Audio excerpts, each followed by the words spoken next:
Welcome sa Pinas Showbiz News ngayon. Para sa video natin ngayong araw, meron na naman po tayong fresh at nagbabagang updates patungkol kay Maine Mendoza at kay Alden Richards.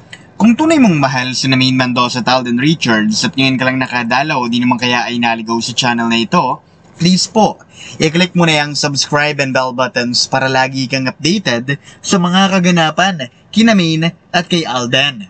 Ang pag-uusapan po natin ngayong araw ay may kinalaman po dito sa latest na pagbabanta kay Maine Mendoza at kay Alden Richards. Ito po ay may kinalaman sa recent upload nitong si Alden Richards, kung saan ito nga po ay, itong nag-comment na ito ay nagngangalang Amanda. Tama ba? Napilido nga nun, Amanda Madlang Bayan.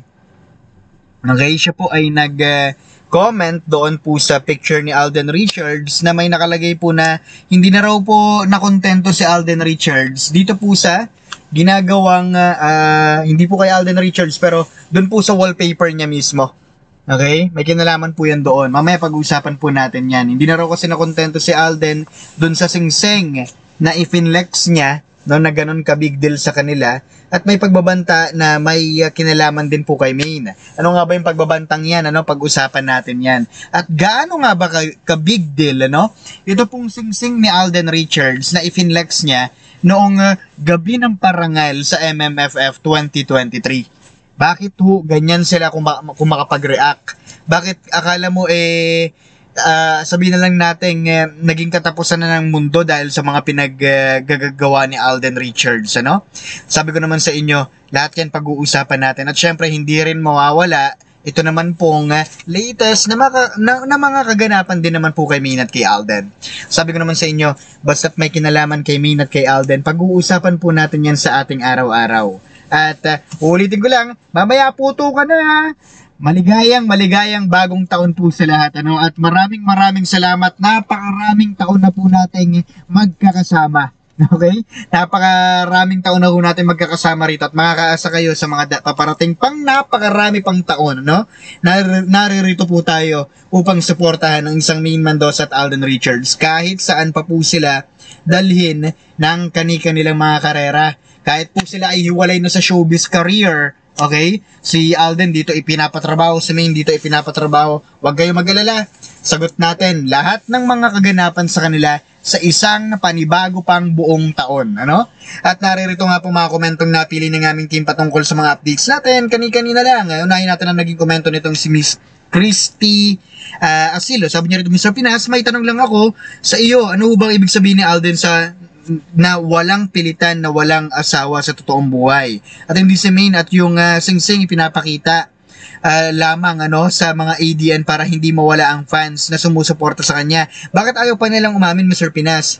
Well, para po dito sa katanungang ito nga po yung bumagabag sa lahat, pinapalabas, pinaririnig ni Alden Richards na wag ipipilit na single.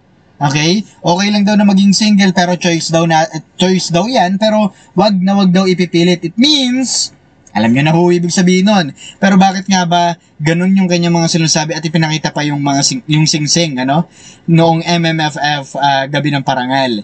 Yan ho ay marami, hindi natin maiwasan yon. Sinasabi nila na sana daw hinihingi raw talaga ni Alden Richards pati yung suporta ng mga Alden fans. Well, hindi natin maiwasan yon dahil dun sa event na yon kasama niya si Maine Mendoza sa pamamagitan nga lang ng singsing. Singsing nilang dalawa ni Maine Mendoza na pagkatagal-tagal na hanggang ngayon ginagamit pa rin niya.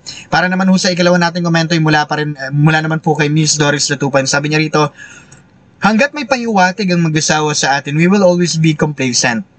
Ganito lamang yan Si Alden Richards single, si RJ Fulkerson married to Nico Menday for 7 years. At kahit anong pakulo pa ng mga makapanot, hinding-hindi magpapa-apekto ang true-blooded Aldam Nation. Doon naman talaga tayo nakatuon sa pribadong buhay nila. Sa mga napaghinaan na dyan, uunawain nyo ang sitwasyon nila, especially Mengay. Ano man ang makita nyong mga video o picture na di ka nais-nais, always bear in mind na scripted lahat yon.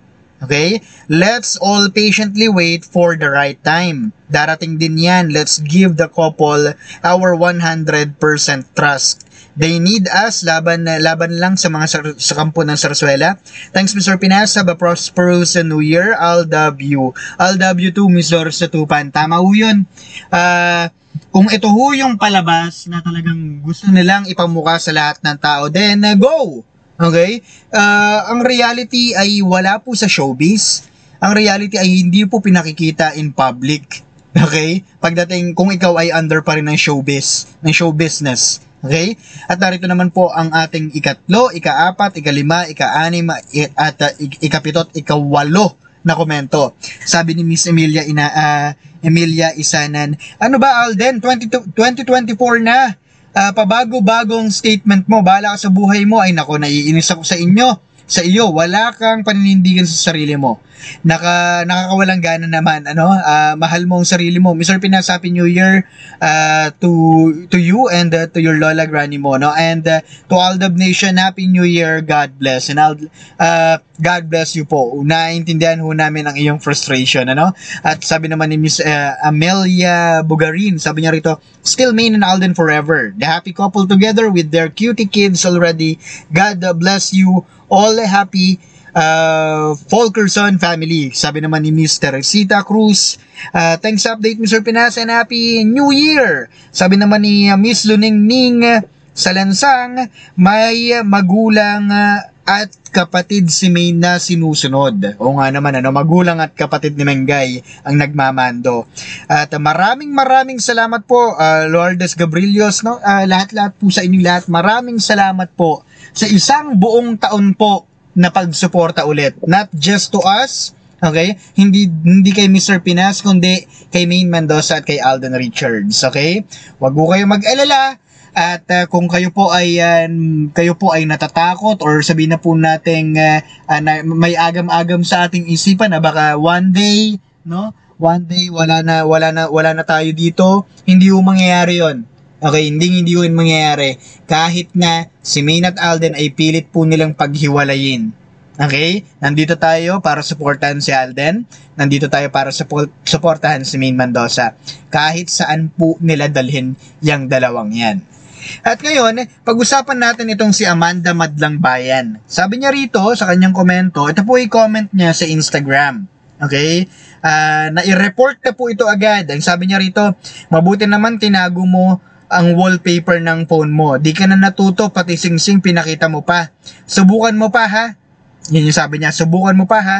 And when we click the more, ito ho yung lumabas. Subukan mo pa, lalong masisira si Maine. Yan ho ay napakasimple, maliwanag pa sa sikat ng araw, na ito po ay isang form ng pagbabanta. Okay? May pagbabanta pong nangyari dito. Ano ba yung pagbabanta na nangyari na yan? Yan na nga po yun, ang hindi ko lang po maintindihan, 2024 na, bakit may mga pagbabanta pang ganito kay Alden Richards? Ito ko kasing post ni Alden Richards ay yung tila baga update niya sa ibang bansa. Nag-update lang siya, nag-post lang siya, kahit kailan po, wala hong magmamando sa tao. Ipopost ko ang gusto kong i-post. Okay? At hindi ko iisipin lahat ng komento na meron ka. Pero may gantong pagbabanta. Kaya naman, ang mga Alden fans, kasama ang iba pang mga matutinong Alden fans, ay in-report po kaagad ito pong account na ito, itong Amanda Madlang Bagay ba yan? Bayan pala, Madlang Bayan. Ni-report agad nila, ngayon hindi nyo na makikita yung comment na yan, pero ang tagal niya nandun sa comment section, buti na lang nagawan po ng paraan. Okay, yan po yan, Nakita nyo po yung cellphone ni Alden, nakapatong po dyan sa may sasakyan, nilagyan po niya ng tupa. Buti raw tinakpan pa ni Alden. At hindi na raw nakontento si Alden sa singsing na kanyang pinakita. Sa singsing nilang dalawang ni Maine Mendoza. Ngayon, may ganito pang pangyayari. May pananakot pa na ginawa kay Alden Richards. Nakapag subukan pa raw ni Alden na ipakita pa ulit, at lalong masisira ang isang Maine Mendoza. Bakit may ganon? Okay? Kung walang sarsuela, wala hong ganong pagbabanta na gagawin kay Alden Richards. Gagawa pa kayo ng peking account ninyo para lang siraan ng isang Alden Richards. Hindi po yun magandang gawain. Hindi po yun magandang gawain. 2024 na po. Tayo pa ba magbobolahan dito? Alam naman natin ang katotohanan. Di ba? At ganyang mga bagay ay hindi natin yan tinotolerate. Muli ito po ang Pinas Showbiz News ngayon.